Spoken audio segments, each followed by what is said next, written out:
Well, I had MC Serch on recently. I saw Third base. Yeah. Are you a third base fan?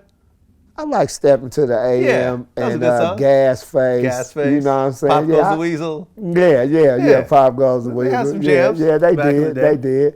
They did. Well, apparently, Serch has told the story a few times, but most recently on my platform. There were some personal differences they had with MC Hammer.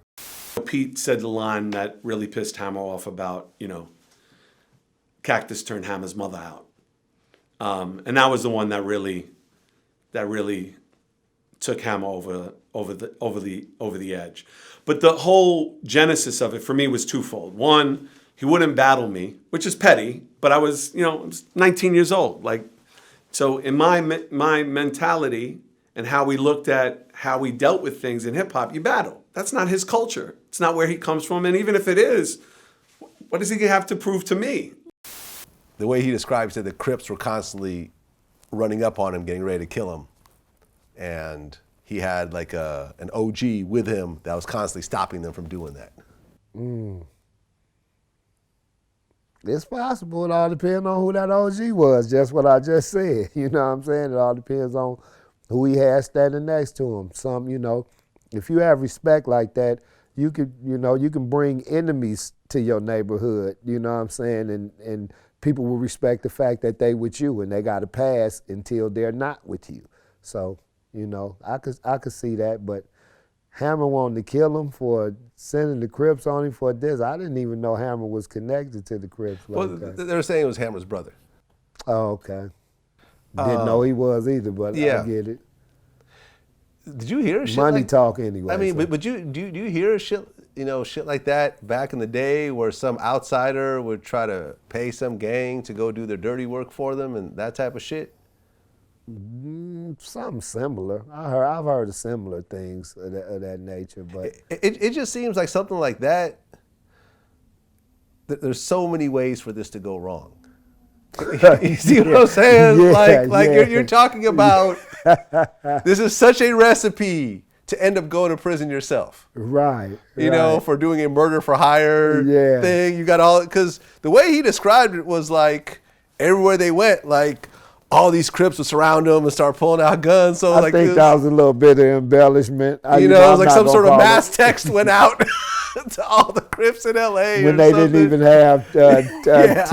Exactly. Or two ways. This was before two ways, actually. Exactly. But my whole thing is, listen, I'm not saying the story's real. It's not real. At the end of the day, nothing's going to happen. But right. It seemed to me like, let's just say I really hated somebody. And I went to you and said, hey, I'm going to give you all $50,000 to go kill this person. Right. As an intelligent person, I would assume that I'm probably going to go to jail at the end of this process. You know what I mean? I feel like somebody's going to tell. It's going to come back to me. Something's going to go wrong. Right. If the person does get killed, doesn't get killed, here I am in the middle of all this. Right. It just don't make no damn sense to me. It don't make a lot of sense. And people usually, when I see that, people usually solicit, from their friends or people they know, hey, do you know somebody that would kill this guy for me? And they like, well, my friend's pretty tough. Let me ask him. And then, oh, well, I won't do it, but I have a friend, John, that'll do it. By that time, it's five people that know about this murder for hire. You feel me? I'm just saying, the whole thing sounds a bit crazy. I agree with you. It makes no sense whatsoever at all. Especially it's MC Hammer. And then what stops the person from just taking the $50,000 and saying, oh, well, now you're going to need $50,000 to get him killed for taking your money, and then you still got to kill the other person. So, that's foolish. Handle your business. Handle your own business. If it's that serious. If you're going to go kill somebody, just do it yourself. Yeah, if it's that serious, handle your business, man. Be hands-on. Yeah, man. The whole thing sounds, I don't know. Who knows? Yeah. Maybe it happened. Maybe not. MC Hammer actually addressed it. Did he? He said it was ridiculous. Oh, okay. He said the whole thing was ridiculous. But I heard, the way you described the line in the verse, it's like he said turn his mother out, and he said the Cactus turned his mother out. like Hammer's the mother. right, yeah. The mother he's talking about. Turn his mother out. The mother is the event. So Cactus turned Hammer's mother out. What he just, I mean, it's just, Yeah. it's not that malicious to be putting no. He said 20,000 or something, didn't he? 50,000. 50. It's not that malicious for me to be giving nobody no $50,000. But he did buy the police helicopters and stuff like that, I heard. So Remember, Hammer was doing diamond back in the day. Back then, 50,000 for Hammer was not 50,000 was some cool money back then, though. Still to be you can pay somebody $5,000, $10,000 to get somebody knocked off, easy. 50,000 for somebody supposedly maybe had been alluding to disrespecting your mom that don't know her, never seen her. Yeah, I got 50,000, man. Go kill that dude. That's kind of like you say. And then what's the stop? He got a line on you now. From now on, hey yeah. man, that 50 gone, man. Slide me another 10, man. I ain't gonna say nothing. I ain't never gonna say nothing. But I need another 10. Yeah, because I might say something. Exactly. Well, ultimately, man, no one got killed. No one got hurt. No. I guess Serch is still upset. He's been going to therapy for the last 25 years about it, he said. Wow. And I guess he's still angry about the situation. After 25 years, do you think therapy is still the answer? I mean, just questioning. If I couldn't really solve my problems and through therapy within like 2 or 3 years, I think I wouldn't make no lifelong commitment to therapy, because therapy is just you expressing your thoughts and ideas and feelings and experiences with somebody else, and they giving you feedback on what they think. That's just a friend. Pretty much. Just talking to your friend for 25 years about the same situation. At $150 an hour. Yeah, I think that maybe, when a person doesn't get any level of retaliation towards somebody, some people can't really swallow that.